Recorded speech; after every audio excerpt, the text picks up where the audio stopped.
Iran और America के बीच चल रहे युद्ध के दौरान बहुत सी मिसाइलें दोनों तरफ से एक दूसरे पर दागी जा रही हैं। जहां एक तरफ ईरान और अमेरिका इजराइल पर लगातार बमबारी कर रहे हैं, वहीं ईरान भी लगातार मिडिल ईस्ट में अमेरिका के ठिकानों, नौसैनिक अड्डों और सैन्य प्रतिष्ठानों को निशाना बना रहा है।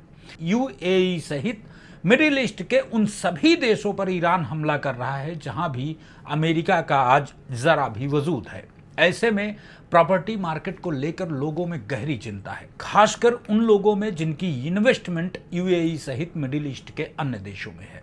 इन दिनों इंटरनेट पर कई इन्फ्लुएंसर्स ये बोल रहे हैं कि चिंता की कोई बात नहीं है, बिल्डिंग्स को जो भी नुकसान होगा उसका इंश्योरेंस होता है और इंश्योरेंस कंपनियों को उसका भुगतान करना पड़ेगा। ये बेहद गलत जानकारी है।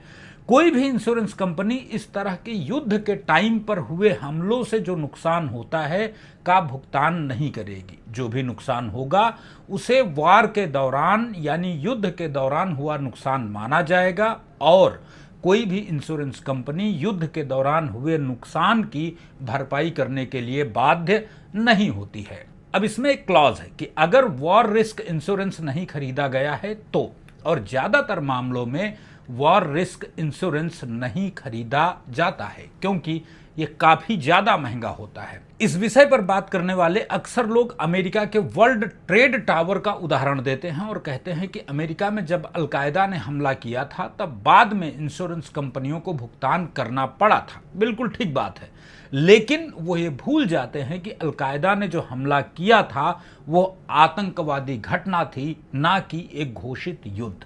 तो फिलहाल ये जान लीजिए कि अगर किसी भी दो स्टेट आपस में लड़ रहे हैं और युद्ध की घोषणा हो चुकी है, उसके बाद किसी भी प्रकार का अटैक होता है और उस युद्ध के दौरान अगर आपकी प्रॉपर्टी को कोई भी नुकसान पहुंचता है तो वो स्टेट की जिम्मेदारी होगी, ना कि इंश्योरेंस कंपनी की। शुक्रिया।